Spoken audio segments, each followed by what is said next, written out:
The contract was worth 12 million euros over 3 years, the most lucrative endorsement deal in Ronaldo's career up to that point. A partnership with Global Sports International that would have made him the face of their revolutionary new athletic wear line and positioned him as their primary ambassador for emerging markets across Africa and the Middle East. And his management team had spent 6 months negotiating terms that were so favorable they bordered on the unprecedented, including equity stakes, creative control, and profit-sharing arrangements that would have generated income for decades beyond the initial contract period, making this deal not just about immediate compensation, but about long-term financial security that could have funded charitable projects and family investments for generations to come. Jorge Mendes, his agent, had called it the opportunity of a lifetime, the kind of partnership that transformed athletes from highly paid performers into global business moguls with influence that extended far beyond their sporting careers. And the executives at Global Sports International had courted Ronaldo with the kind of attention typically reserved for heads of state, flying him to private meetings in Dubai and Monaco, presenting detailed projections about market penetration and brand synergy, and making promises about social impact initiatives that would align perfectly with his existing charitable work and public image as someone who used his platform responsibly. The signing ceremony was scheduled for a Tuesday morning in GSI's London headquarters, a carefully orchestrated media event that would be broadcast globally and mark the beginning of what everyone involved expected to be a transformative business relationship. But 3 days before the planned announcement, Ronaldo received a phone call that changed everything. Not from his management team or the company executives, but from Amara Hassan, a young marketing executive at GSI who had been working on the campaign materials and had discovered something that made her question whether she could continue working for a company whose public values seemed to contradict their private practices. Amara was a British Somali woman who had been hired 6 months earlier, specifically to help GSI expand into African and Middle Eastern markets. Her cultural background and language skills making her valuable for a company that was trying to build authentic connections with diverse consumer bases. But her position also gave her access to internal communications and strategic documents that revealed the gap between GSI's public commitment to diversity and inclusion and their actual business practices, particularly regarding employees and partnerships in regions where discrimination was easier to hide from Western media scrutiny. "Mr. Ronaldo," she said when she reached him by phone, her voice shaking with nervousness about contacting someone so famous but strengthened by conviction about what she had discovered. "I work for Global Sports International, and I need to tell you something about the company you're about to sign with. Something that I think you would want to know before you put your name and reputation behind their brand. Because what I've found suggests that they're using your image to cover up practices that contradict everything you've said publicly about equality and human dignity." The conversation that followed lasted over an hour, with Amara detailing a pattern of discriminatory practices within GSI's operations in Africa and the Middle East, including systematically underpaying local workers compared to their European counterparts for identical work, refusing to promote Muslim employees to leadership positions in their Middle Eastern offices, and maintaining separate facilities and benefits packages for local staff versus expatriate employees, all while publicly promoting campaigns about global unity and cultural celebration that used imagery of diverse athletes and communities to sell products manufactured under conditions that perpetuated exactly the kind of inequality they claimed to oppose. The evidence Amara presented was extensive and damning, including internal emails where executives discussed strategies for maintaining discriminatory practices while avoiding negative publicity,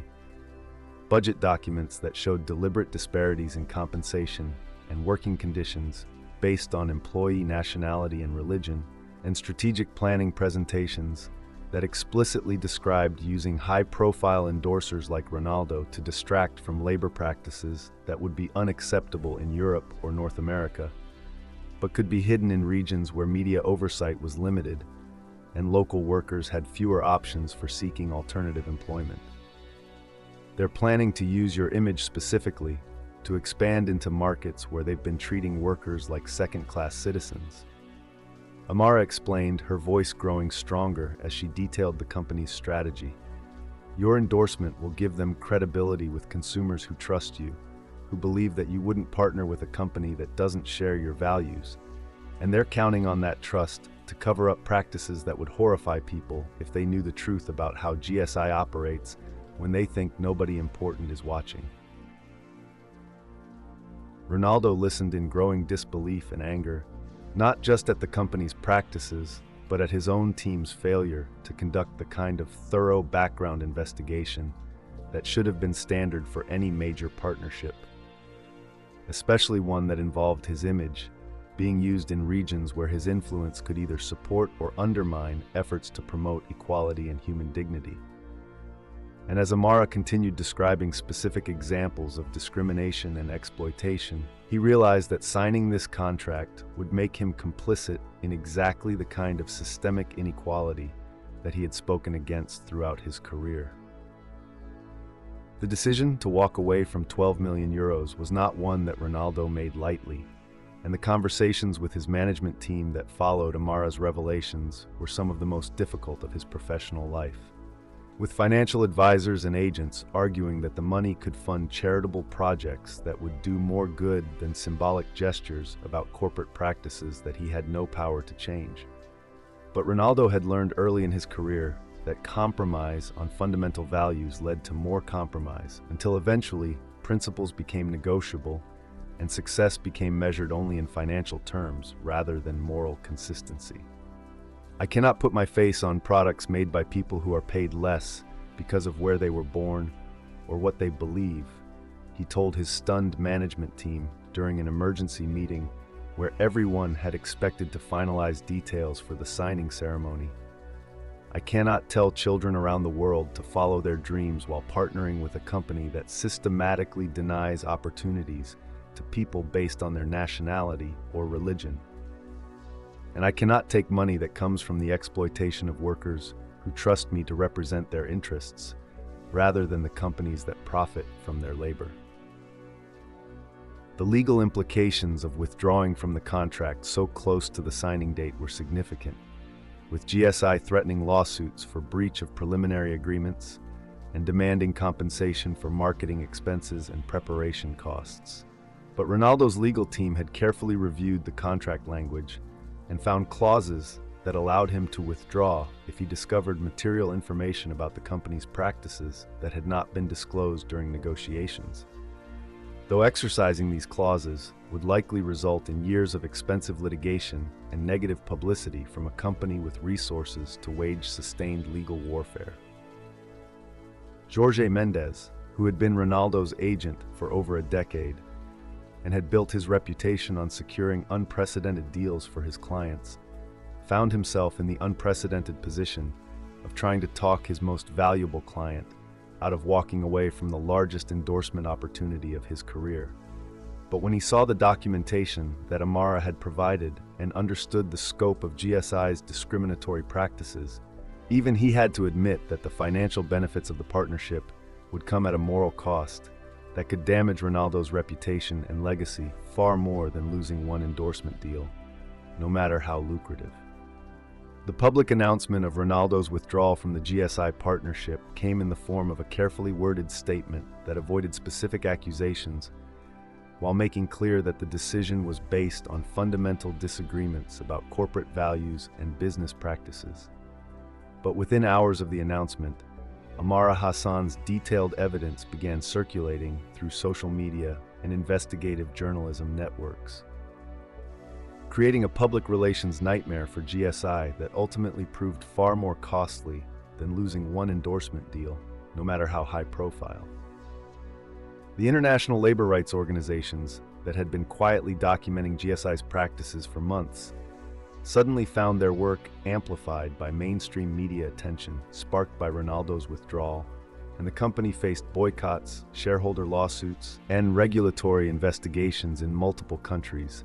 as their discriminatory practices were exposed to the kind of scrutiny that they had been avoiding through careful public relations management and strategic partnership announcements with respected public figures who provided moral cover for questionable business practices.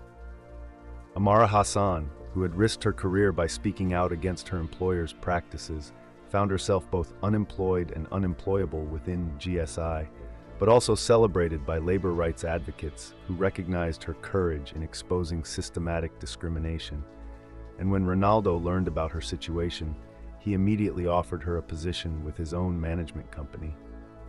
Not as a reward for whistleblowing, but as recognition that someone with her integrity and courage would be valuable for ensuring that his future partnerships aligned with his stated values, rather than simply maximizing financial returns. The financial cost of walking away from the GSI deal was substantial, but not devastating for someone with Ronaldo's earning power. And within 6 months, he had signed partnerships with 3 smaller companies whose labor practices and corporate values had been thoroughly investigated and found to align with his commitment to equality and fair treatment. Deals that were individually smaller but collectively more valuable because they came without the moral compromise that would have haunted him if he had proceeded with GSI, despite knowing about their discriminatory practices. The long-term impact of Ronaldo's decision extended far beyond his personal career, establishing a precedent that high-profile endorsers had responsibilities to investigate and consider the labor practices of companies seeking to use their images and reputations. And other athletes began incorporating similar due diligence requirements into their contract negotiations, forcing companies to consider whether their pursuit of celebrity endorsements was worth the scrutiny that came with partnering with public figures who took their moral responsibilities seriously. Years later, when GSI had reformed their labor practices under pressure from ongoing investigations and consumer boycotts, when Amara Hassan had established her own consulting firm, helping companies develop authentic diversity and inclusion practices rather than superficial marketing campaigns, when dozens of other athletes had followed Ronaldo's example by walking away from lucrative deals that came with moral complications, the decision to refuse 12 million euros would be remembered not as a financial sacrifice, but as an investment in integrity that paid dividends in self-respect and moral authority that no amount of money could have purchased. The lesson that emerged from the GSI controversy was that true influence comes not from the size of endorsement deals, but from the consistency with which public figures align their private choices with their public values. That moral authority cannot be purchased or negotiated, but must be earned through decisions that prioritize principles over profit. And that sometimes the most important contracts are the ones you refuse to sign, because they would require you to compromise the very values that made you worth partnering with in the first place. Creating a paradox where maintaining integrity costs money in the short term, but generates the kind of respect and trust that becomes invaluable over the course of a career built on more than just athletic achievement or commercial success.